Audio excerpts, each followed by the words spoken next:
Good Morning Business.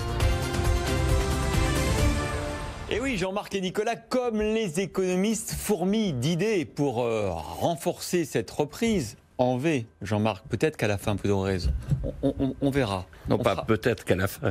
Sûrement qu'à la fin, vous aurez raison. On verra, on fera le point en septembre, on verra Au si... troisième trimestre, ouais, le V se confirme. En tout cas, ça fourmille d'idées chez les économistes pour accélérer cette reprise. Il faut reconnaître que le gouvernement s'est entouré de plusieurs sphères pour essayer de réfléchir et de trouver des pistes. Alors, vous avez le Conseil d'analyse économique, qui est rattaché à Matignon, qui planche notamment avec l'appui de l'OFCE pour essayer d'apporter des réponses et des solutions. Puis là, on a appris tout récemment la constitution d'un énorme pool d'économistes internationaux d'ailleurs, piloté par Olivier Blanchard, l'ancien économiste en chef du FMI, et Jean Tirole de l'école d'économie de Toulouse, qui est notre Nobel d'éco.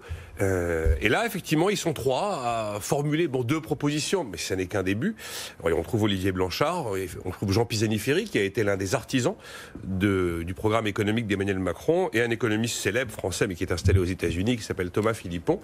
Alors, il part du principe, ce qui est assez cohérent, qu'on ne va pas pouvoir éternellement nationaliser l'économie. On ne va pas pouvoir éternellement nationaliser les salaires. Donc, ils font d'abord une première proposition à propos du chômage partiel. Oui, il faut le débrancher. Alors, bien sûr, progressivement.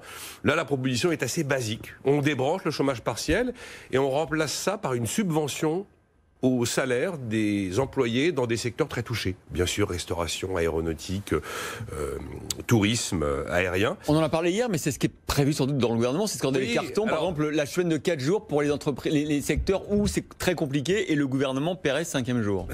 Oui, alors ça correspond effectivement un petit peu à ce chômage partiel version 2 qu'on est en train de voir intervenir, qui serait sur une période de 1 an à 2 ans maximum, une prise en charge d'une partie du salaire par l'État. Là, leur proposition, ce serait que l'État assume 30% du salaire. Et ils estiment que la facture serait quand même réduite, puisque sur les 70% restants, il y aurait prélèvement de cotisations sociales, donc il y aurait des recettes sociales sur une partie du salaire, donc ça n'est pas un coût net. Et alors la proposition la plus choc, celle-là, elle l'est pour le coup. Qu'est-ce qui doit arbitrer sur le fait qu'une entreprise doit survivre ou pas survivre? Alors on se dit, c'est l'État qui a accordé son prêt. Oui, mais l'État peut pas tout faire.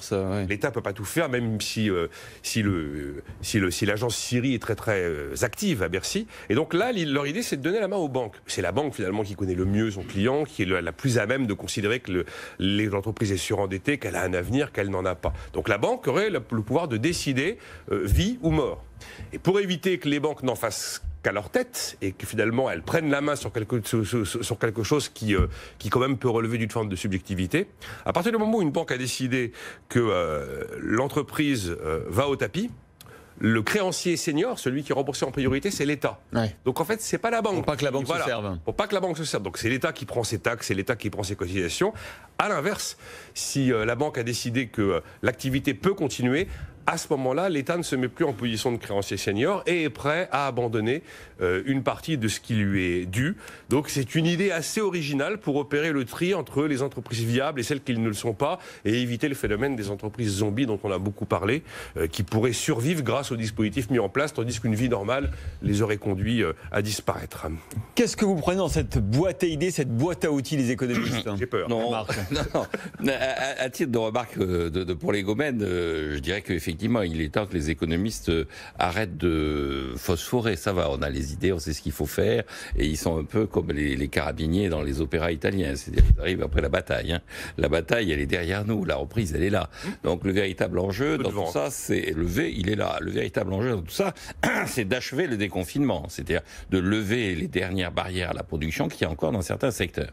Alors dans le travail qui a été fait par les trois économistes, donc Blanchard, Philippon et Jean Pisani-Ferry, là c'est réfléchi, c'est assez intelligent, c'est assez bien conçu, notamment cette idée sur laquelle je pense qu'il faut insister, c'est que les gens qui connaissent bien le tissu industriel, le tissu productif, l'outil de production, ce sont les banquiers, c'est-à-dire c'est eux qui assurent le plus que les tribunaux de commerce. Beaucoup plus que les tribunaux de commerce qui arrivent en dernier ressort, plus que l'administration qui multiplie les aspects bureaucratiques de ces interventions, et plus d'une certaine façon que les chefs d'entreprise eux-mêmes. Le banquier, c'est le personnage clé qui a comme mission, effectivement, le disait déjà Schumpeter, le banquier, c'est celui qui apporte la rationalité à l'entrepreneur. L'entrepreneur peut être un personnage habité, exalté, le banquier est là pour rappeler la rationalité. Même si parfois on dit que les banquiers sont un petit peu frileux.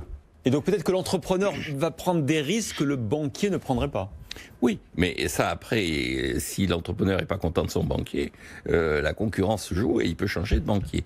Donc je pense que l'idée de réhabiliter, de dire enfin que je n'ai pas qu'un ennemi, la finance, mais je n'ai qu'un atout, c'est la finance, dans l'économie moderne, ça me paraît très important. Le deuxième élément sur l'aspect salarial, je pense que l'idée est assez bien construite. Le chômage partiel? Oui, le chômage partiel. Mais encore une fois, je pense qu'il vaut mieux déconfiner définitivement l'économie.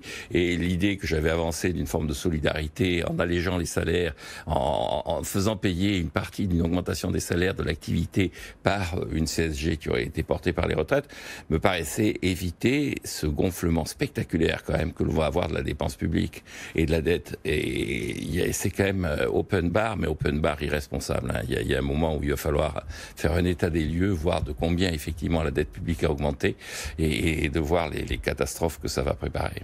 Merci Jean-Marc Daniel, merci Nicolas Dose.